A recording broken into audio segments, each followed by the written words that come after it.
মাছগুলো মাখিয়ে নেব।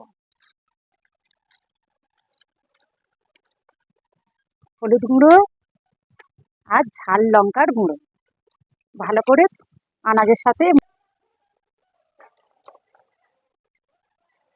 নমস্কার, সুজাতা হেসে লুইট ভিলেজ ফুডে আপনাদের সকলকে অনেক অনেক স্বাগত জানাই।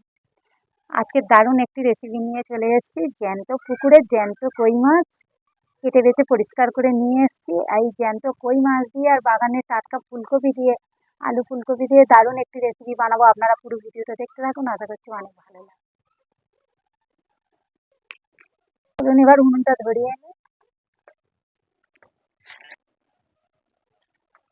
মাছে আমি লবণ হলুদ ভালো করে মাখিয়ে নেব। দিয়ে দেবো হলুদ গুঁড়ো, লবণ আর একটু লঙ্কার গুঁড়ো। অল্প একটু তেল দিয়ে ভালো করে মাছগুলো মাখিয়ে নেব।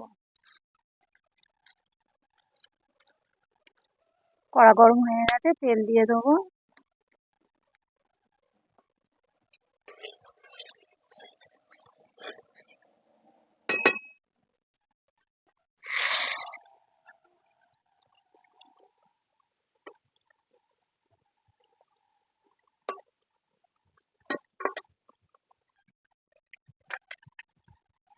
মাছগুলো হয়ে গেছে, তুলে নিচ্ছি।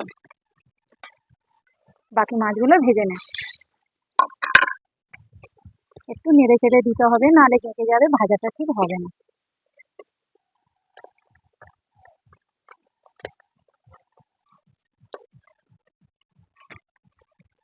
করে নেব। দিয়ে দেবো কালো জিরে ফোড়নে। কালো জিরে থেকে সেন্ট বেরিয়েছে, দিয়ে দেবো কুচনো পেঁয়াজ।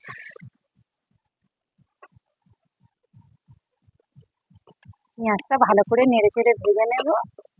ভালো করে লাল করে ভেজে নিয়েছি। দিয়ে দেব এই যে কেটে রাখা আলু ফুলকপি। আলু ফুলকপিটা খুব সুন্দর করে ভেজে নেব।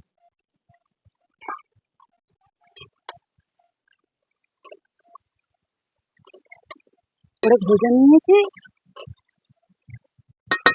খুব সুন্দর করে, আলু কপিগুলো ভেজে নিয়েছি। দিয়ে দেবো পাকা কাঁচা টমেটো।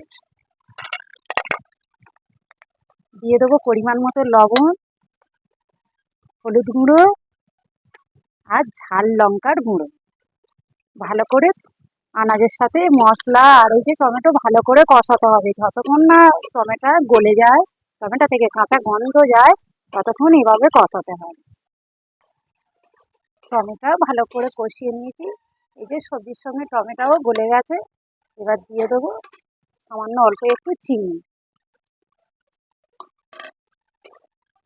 চিনিটা দিয়ে একটু নেড়ে চেড়ে দিয়ে দেবো জল।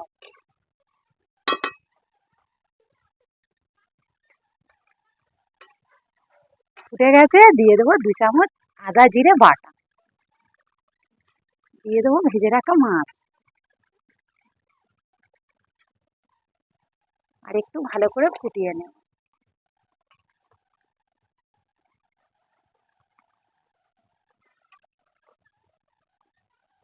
হয়ে গেছে, নামিয়ে নেব।